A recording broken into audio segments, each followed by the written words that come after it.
This video brought to you in part by these fantastic sponsors. Greetings and welcome to the channel. I am the Shotgun Shogun, and against your better judgment and the warnings of both the internet and your friends, you have decided to start your journey on Epic 7.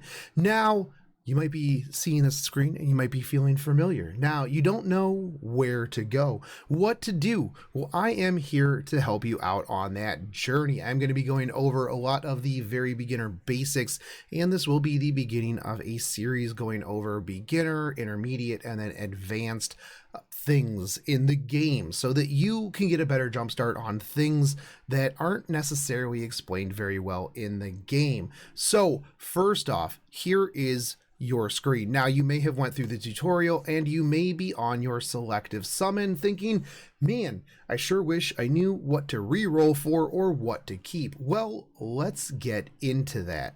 First up, your selective summon will give you up to 30 chances to roll. You will have a set amount of things here, and I will give you some of the characters in which you should re-roll for, what will make things easier in general, and what you should be looking for. One of the first characters that is always brought up whenever we're talking about selective summon is Vildred. Now, why should you aim for Vildred? Well, walking dogs, which is a term that we will go over later, is very, very important to your advancement in the game. Vildred is one of the best speed farmers in the game. So if you are looking to get a jump on the game and prepare for future farming, Vildred is a very solid option. Up next is going to be Ravi, and Ravi is a very fantastic fire warrior and a sustained tank. Basically, Ravi can carry you through the vast majority of the content, including some of the hunts, and is a very big powerhouse in a lot of PvP scenarios. Up next is going to be Ken, and Ken is a very phenomenal fire warrior as well. Not only is he very strong, very self-sufficient, but he's pretty badass looking. Ken can carry you through quite a bit of content. He also can main tank for you, and he's kind of a meme as all gear is Ken gear. If you are looking to future-proof your account and don't want to worry too much about the early game or farming or anything like that, Assyria is a phenomenal pick. Assyria works very, very well with multiple layouts. Not only does she assist in attacking, but she has a skill cooldown, which works very well with some of the better characters in the game from a PvP and PvE standpoint. Basar recently got a buff, which makes him very, very solid. He is a monster in PvP currently, and overall is not a bad character. This is also a very viable option to start with. Some of your other options are Charlotte, Ball and Sezin, who recently got a buff as of the recording of this video, Araminta, who is a very phenomenal farmer as well, Sez, who is another good farmer, however, does drop off a little bit in the late game. However, you might need him for your Wyvern team, which will be something that we discuss down the road. You also have Destina, who is a phenomenal healer. You have Tywin, who is phenomenal at buffing, as well as Sigret, who is a very, very solid DPS option. Additionally, you have some characters who do shine very well in very niche situations or in the end game, but they do require heavy investment to really shine. One of those is Chloe, and the other one is Ludwig.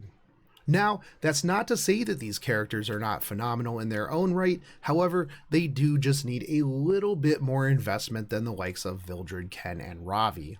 Now that we have the 5 stars out of the way, let's talk about some of the 4-star characters that you can get out of the selective summon, which really, really pack a punch. When it comes to healers, you will hear a lot of people say just reroll for Angelica, and you're set. Now, that was the case at the beginning of the game. However, some of the other healers have gotten either specialty changes or they have just been shown to be a little bit better. Now, Angelica is still a very, very phenomenal pick with debuff immunity, shields, and massive amounts of heals. So if you do pick Angelica, you will be pretty set when it comes to healers. You are able to also go with Akatez, who has immunity debuffs, multiple things that will be very, very viable in place of Angelica. If you are not fortunate enough to pull either one of those and you don't want to reroll, don't worry, because this character right here gets a specialty change later in the game that we will talk about, which puts her on par or above some of the 4-star healers. When it comes to tanks or supporters, Armin is one of the better characters in the game currently for that role, because when the S3 skill is down, not only do you get a barrier on yourself, but all damage dealt by the enemies and suffered by your allies is reduced by 10%. Additionally, she has a chance to stun and has a chance to decrease hit chance as well as poison and increase defense. You have Rose, who not only is your very typical female tank with the armor that covers all of the vital bits, but she comes with buffs to increase your allies' attack and combat readiness. You have a Shield of Light, which increases your barrier as well as additionally increasing combat readiness. And you have her S1 attack, which can provoke, which is a taunt and increases defense. Rose is used typically as a buffer and combat pusher, which these terms that we will talk about later. When it comes to support, you don't typically think DPSers. Now, Cherie is a little bit of an interesting character. Not only is he a DPSer, but he is a combat pusher as well. And you will find out that using things to push your combat readiness even further beyond is really, really important in this game. Additionally, if you look over here, you will see that the more copies of him, the higher the backline speed is. And this again is some higher level play that will be very, very important in the future. Cherie is very solid to invest in. However, you do need to increase his crit, as his second skill increases the combat readiness of everybody after a crit. So you will want to eventually have him run 100% crit so that you are always getting the focus and the combat readiness for all of your allies.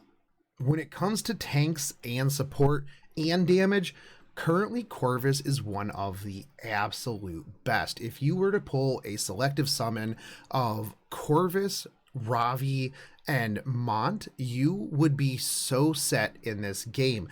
Corvus previously was not very good. However, Smilegate did come through and buff him to absolute ludicrous levels.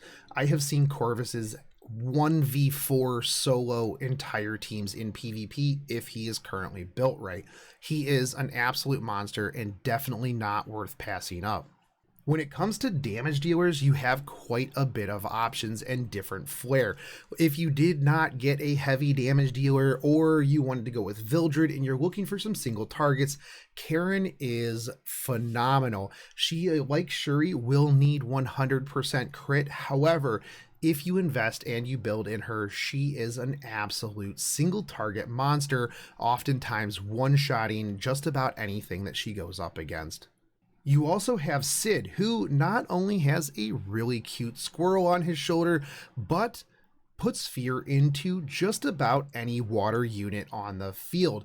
Now, again, like Cherie, he does have a speed imprint, so the more copies of him that you have, the faster that your team is going. He is a single target powerhouse that gets extra turns, kills things, increases speed, and he's all about being a speedy speed boy. If you are set on single target DPS, let's say you pulled a Ravi or a Ken, and you're looking for a little bit of AoE DPS, Clarissa not only is super wholesome, but can bring some serious business pain, as well as is a very efficient dog walker. Because she can AoE and burn things down really quick, this makes short work of just about any fire node that you would be farming. Now, a lot of people will be blinded by the, oh my goodness, this doesn't have nearly as many stars as this other 4 and 5 stars, so it can't be good. Cherie is one of those such characters. Now, do be aware that specialty changing characters does take a lot of resources, but in the long run, it is very, very much worth it, as they do oftentimes outshine both their 5 and 4-star counterparts after the investment. Once you have put some investment into Cherie, you will find out that she does get quite a few different skills out of this, and she becomes a very, very solid earth tank with taunt, speed, heals. The best thing is the off heals right here. So every time she takes a turn, she will heal. So this is very, very solid. She has increased combat readiness, so she is all about going fast. One of the things that makes specialty changed characters so strong is their rune tree. Now, this will look typical if you have played any other RPG, and as you go through, it will unlock different things here, so you will be able to increase this character's power overall. However, do be aware that to plus 30, this character takes quite a few runes.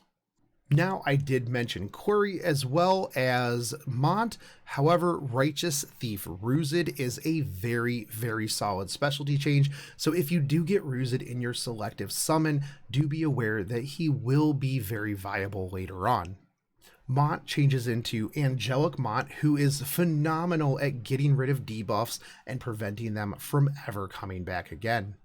You also have Hazel, who is not only a very phenomenal Fire Soul Weaver, but her S3 is absolutely adorable.